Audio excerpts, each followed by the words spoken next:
Hello, I'm Michael, and if you're here, it's because you're as attracted to fear as I am. If you have already gone to bed and no longer wake up, this belief is gaining great strength. It is held that when you are already lying in your bed or about to go to bed and someone calls you to ask you out, you should not do it, since numerous unfavorable situations can happen to you. It is said that this is because your day has already ended and it was no longer in your plans to go out.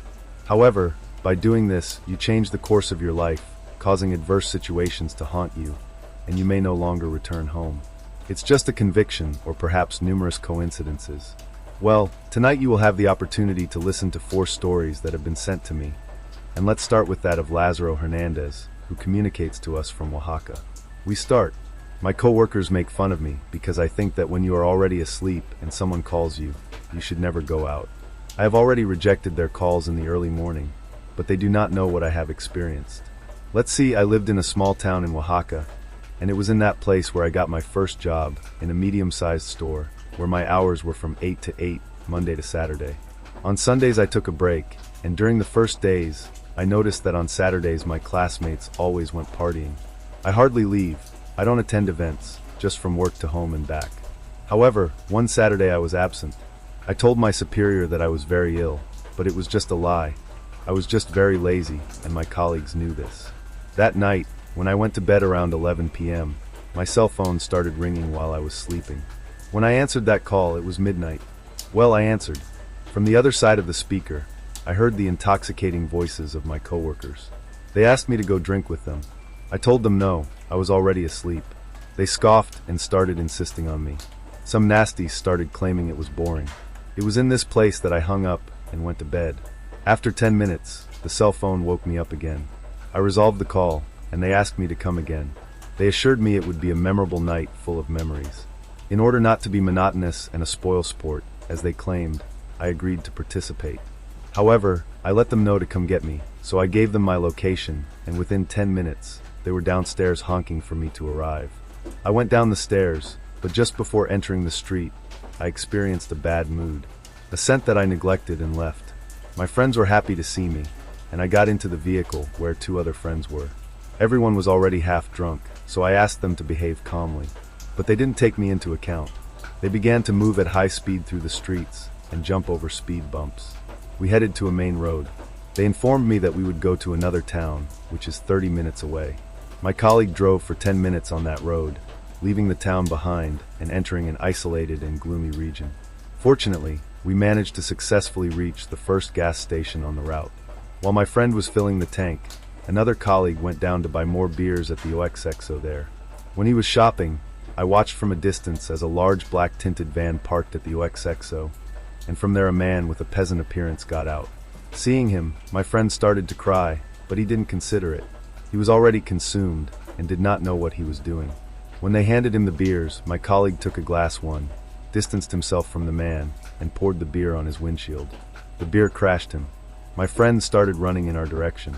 He watched as 4 hooded individuals got out of that truck. The vehicle was already assembled, and my partner simply got on, and we started running. However, that truck began to chase us. My colleague drove as fast as he could along that dark and lonely road.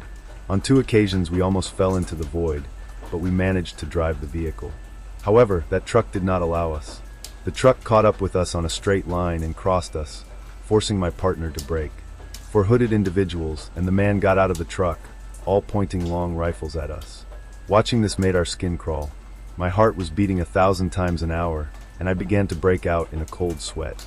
When these individuals forcibly removed us from the vehicle, they caused us to get stuck on the side of the road and began to tell us to say goodbye. We, scared and crying, asked them to leave us alone, that we had not committed any infraction, and that he was very intoxicated and did not know what he was doing, that we were going to change his windshield. However, they advised us to remain silent.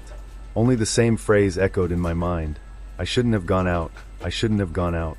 As these people talked to us about things, finally those individuals who were engaged in prohibited activities beat us, hit us on the body, and took my friend who broke the windshield away. They flattened our tires, took our cell phones, and drove away.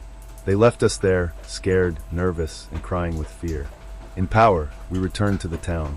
That same night we filed the complaint, but they still haven't discovered it until now. Never leave your home when you are already lying asleep. This advice was given to me by my mother, since she maintains that the one who calls us to wake up is death itself. I didn't think about it, but at one point it happened to me. It was a year ago.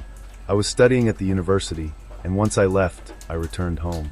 I did my homework, and around 10 at night I was already asleep.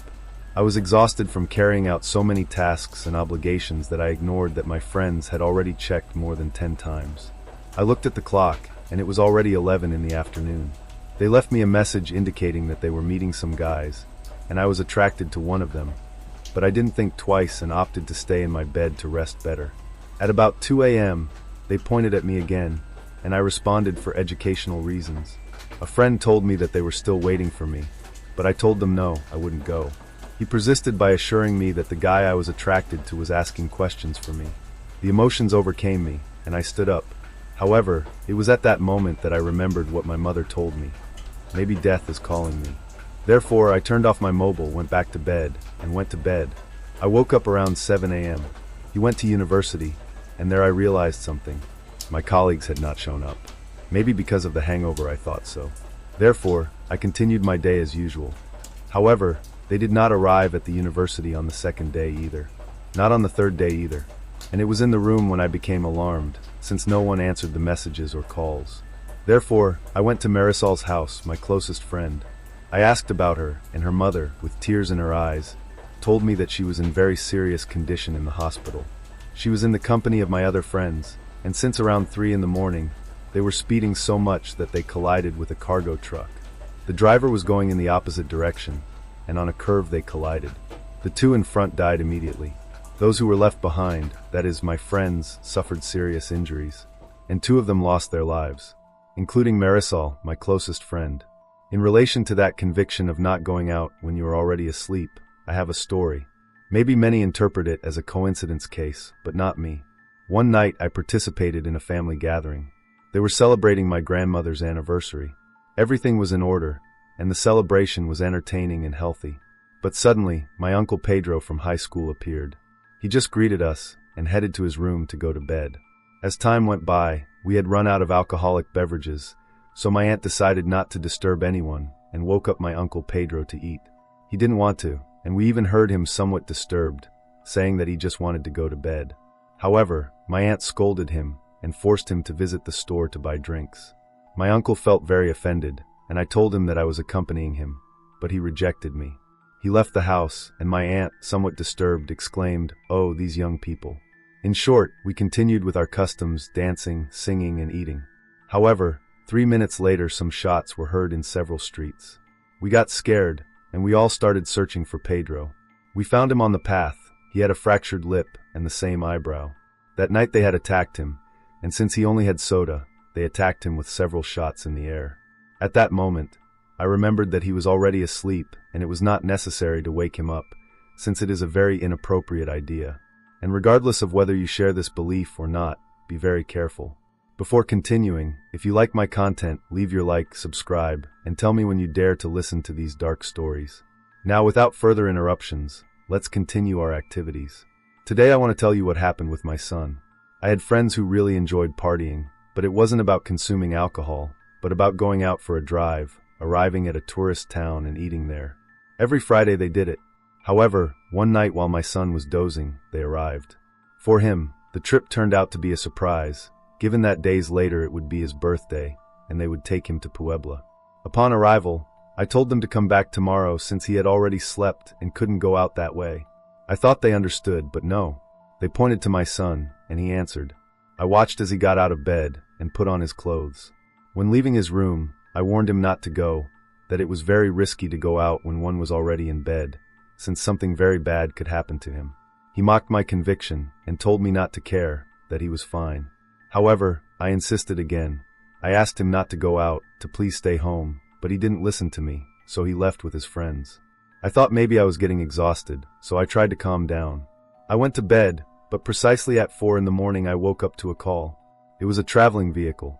He informed me that my son had had a serious accident since they had been left under a forklift truck. They informed me that they were taking him to a hospital and gave me the address. I expressed to them with great fear that he was still alive, but they beat me. I told my husband that I was working at that moment, and he came back. He quickly took me to the hospital, where he and his friends were admitted. That morning they did not let me pass since at that moment they were going to perform surgeries, since he broke several parts of his body and was seriously ill. However, as time went by, my son was improving. When I became more aware, I could see it. I greeted him, and he expressed his forgiveness for not paying attention to me. He also told me that he would never go out again once he was in bed, since that night death took his friend, but he managed to resist it.